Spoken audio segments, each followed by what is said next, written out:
Assalamualaikum warahmatullahi wabarakatuh. Perkenalkan, nama saya Fadi Ahmad Najwa. Nah, di sini saya akan menjelaskan buku Adrian Pavel tentang filsafat integrasi dengan judul Immigration and the Idea of Citizenship in France and Britain. Lanjut. Langsung saja ke pertanyaan pertama, yaitu apa yang kamu mengerti tentang stubborn virtus? Kebajikan yang keras kepala mengacu pada komitmen yang kuat dan tak tergoyahkan terhadap serangkaian nilai atau prinsip tertentu yang seringkali ditandai dengan rasa keyakinan dan tekad. Kebajikan ini dapat dilihat dalam berbagai aspek kehidupan, mulai dari hubungan pribadi hingga aktivitas profesional, dan seringkali dibentuk oleh pola asuh, pengalaman, dan keyakinan individu. Dalam konteks pengembangan diri, sifat keras kepala bisa bermanfaat sekaligus merugikan. Sisi positifnya, mereka dapat memberikan arah dan tujuan, membantu individu untuk tetap fokus dan termotivasi dalam menghadapi tantangan. Misalnya saja, seseorang yang memiliki rasa keadilan yang tinggi akan lebih mungkin untuk membela apa yang mereka yakini benar, meskipun hal tersebut berarti melanggar norma. Di sisi negatifnya, kebajikan yang keras kepala juga dapat menyebabkan kekakuan dan ketidakfleksibilan, sehingga menyulitkan individu untuk beradaptasi dengan perubahan keadaan atau mempertimbangkan perspektif alternatif. Hal ini dapat mengakibatkan konflik dengan orang lain serta stagnasi pribadi dan kurangnya pertumbuhan. Dalam konteks pendidikan, sifat keras kepala dapat berperan penting dalam membentuk karakter dan nilai-nilai seseorang. Misalnya, seorang siswa yang keras kepala terhadap tujuan akademisnya kemungkinan besar akan lebih bertahan dalam menghadapi tantangan dan mencapai tujuannya. Namun, sikap keras kepala juga dapat menyebabkan kurangnya keterbukaan terhadap ide-ide baru dan penolakan. Untuk mempertimbangkan perspektif alternatif yang dapat menghambat pengembangan pribadi dan profesional mereka.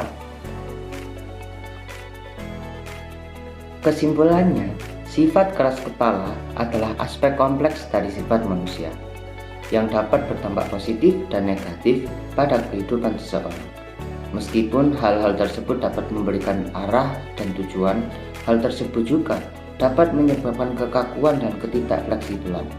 Penting untuk mencapai keseimbangan antara berkomitmen terhadap nilai-nilai seorang dan terbuka terhadap ide-ide perspektif baru untuk mencapai pertumbuhan pribadi dan profesional.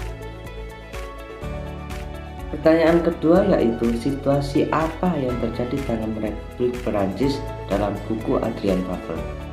Yang saya ketahui, Pavel menganalisis bagaimana kedua negara tersebut memperlakukan imigran dan bagaimana konsep kewarganegaraan mempengaruhi integrasi imigran di masing-masing negara tersebut, seperti krisis identitas, keterlibatan politik dan sosial, kebijakan integritas yang kurang efektif oleh pemerintah.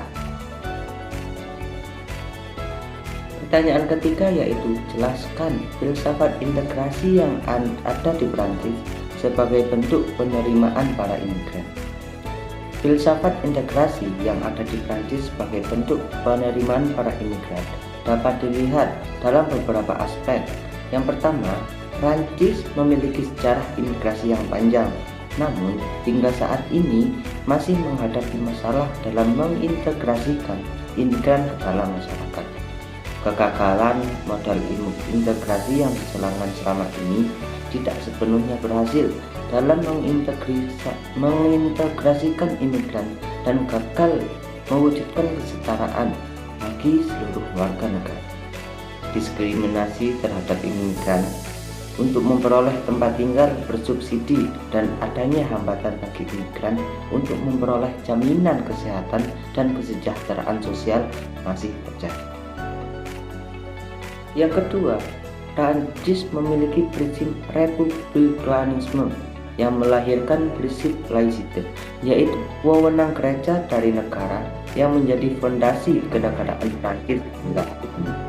Prinsip ini menjadi integrasi penuh bagi orang Prancis yang beragama Islam, umumnya yang merupakan imigran. Salah satu contohnya adalah permasalahan menikah secara hukum Islam atau memakai burqa di tempat umum, yang menjadi kesulitan bagi umat Islam. Yang ketiga, Prancis berusaha meningkatkan kepercayaan masyarakat terhadap kontribusi positif yang dapat dilakukan oleh para imigran. Imigran yang ingin berintegrasi ke wilayah Prancis mampu mendemonstrasikan dirinya dengan baik, seperti mampu menyanyi lagu nasional Prancis, mampu berbahasa Prancis dengan baik, dan mengikuti aturan yang berlaku di Prancis. Namun, imigran yang mampu masuk ke wilayah Prancis adalah imigran yang memiliki hubungan baik dengan Prancis, dan faktor ekonomi adalah hal terpenting dalam integrasi di Prancis. Keempat, Prancis memiliki sejarah imigrasi yang panjang, namun hingga saat ini masih menghadapi masalah dalam mengintegrasikan imigran ke dalam masyarakat. Model integrasi yang dijalankan selama ini belum sepenuhnya berhasil mengintegrasikan dan gagal mewujudkan kesetaraan bagi seluruh warga negara. Pertanyaan keempat sekaligus yang terakhir, yaitu mengapa La République menjadi ide politik yang paling memikat di Prancis?